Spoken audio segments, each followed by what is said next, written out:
สบายดีมื้อนี้เจอกับ Dance Story เด้อพี่น้องมื้อนี้ Dance Story สิพาพี่น้องไปรับชมคลิป Dance Story เกลือลูกออดเด้ออายุ3-4วันเด้อภายหลังเราได้เพาะพันธุ์แล้วพี่น้องก่อนเราจะสามารถให้เราอาหารได้แล้วเราต้องอดอาหารก่อน3วัน4วันพี่น้องเพื่อลูกออดในบ่อจะเจริญเติบโตก่อนหน่อยหนึ่งมันจึงจะสามารถอันนั้นกินหัวอาหารเม็ดหัวอาหารพองได้พี่น้องเอ้ยแต่ว่ามื้อนี้ Dance Story จะให้เป็นหัวอาหารเม็ดเป็นหัวอาหารเม็ดปลาเบอร์หนึ่งพี่น้อง ปกติก็ใส่หัวอาหารกบแต่ว่าใส่หัวอาหารกบต้นทุนมันอยากสูงเขาเลยใส่หัวอาหารปลาดุกพี่น้องใส่หัวอาหารปลาดุกเบอร์หนึ่งเอาสิพาพี่น้องไปรับชมเด้ออยู่บ่อแดนสตอรี่เด้อพี่น้องสิพาพี่น้องไปรับชม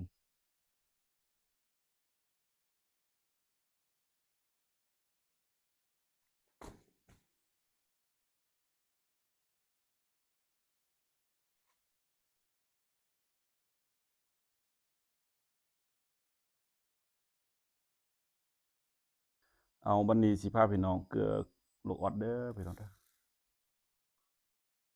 เขาให้หัวอาหารแบบนี้เลยพี่น้อง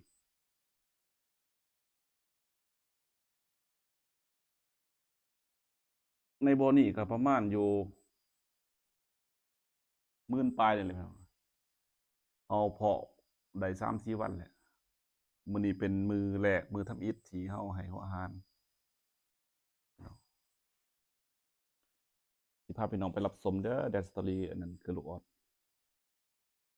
เกลือตามพังพี่น้องเอ้ยมันสิจับไปหากินตามพังเองพี่น้องเฮาบ่พาวให้หลายเด้อพี่น้องเอ้ยเฮาให้น้อยๆก่อนเพราะว่าให้หลายแล้วเฮายันลูกออดกินอันนั้นบ่เบิดมันจะเสียหัวอาหารจมน้ำละลายพี่น้องเราต้องให้เทื่อละน้อยเอา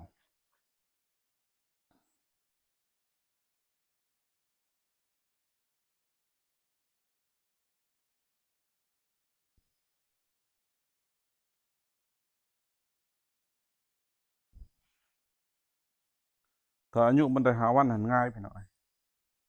มันก็กินดุแหละ5วันหั้นเฮาเลี้ยงมันบ่พอเลยพี่น้อง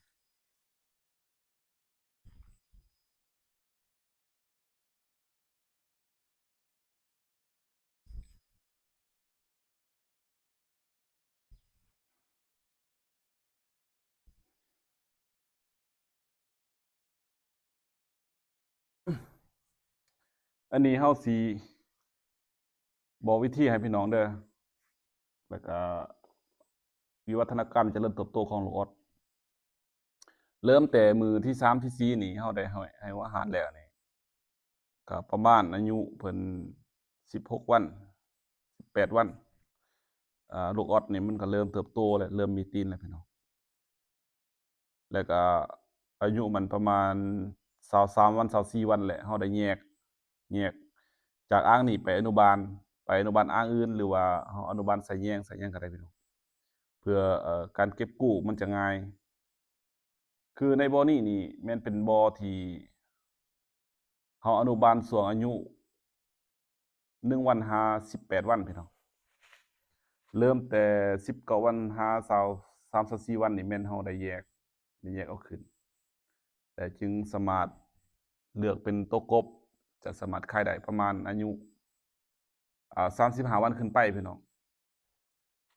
บัดนี้เราสิเว้าเรื่องเกี่ยวกับการขายพี่น้องประมาณอายุ35วันขึ้นไปเราจะได้จับขายเป็นเงินกีบก็ประมาณตัวละพันกีบพี่น้องตัวละพันกีบตัวละ900กีบบางตัวใหญ่ก็ประมาณตัวละ1,500คันสิเป็นเงินไทยก็ประมาณอยู่ตัวละ1บาท1จุดบาท1.2บาทนี่แหละพี่น้อง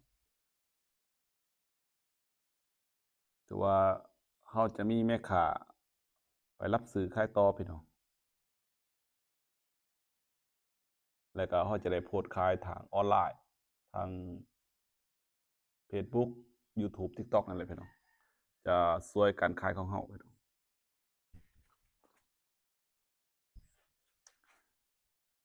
เอามีแต่ว่าคลิปนี้ก็สิขอจบคลิปส่ำนี้ก่อนเด้อพี่น้องเด้อต่อไปแล้วสิเฮ็ดคลิปเกี่ยวกับการแยกย้ายอนุบาลไปที่แยงอนุบาลอีกพี่น้องสำหรับวันนี้ก็สิขอจบคลิปส่ำนี้ก่อนเด้อพี่น้องเด้อ ขอบใจหลายๆเด้อทุกคนที่เข้ามารับชม Dance Story ก็เป็นความรู้เล็กๆน้อยๆแบ่งปันให้พี่น้องไปรับชมเนาะหวังว่าจะเกิดประโยชน์บ่น้อยก็หลายเนาะพี่น้องเนาะเพื่อถ่อทอนบทเรียนนำกันซึ่งกันและกันพี่น้องเอ้ยก็ผิดถือประการใดก็ขออภัยพี่น้องสบายดี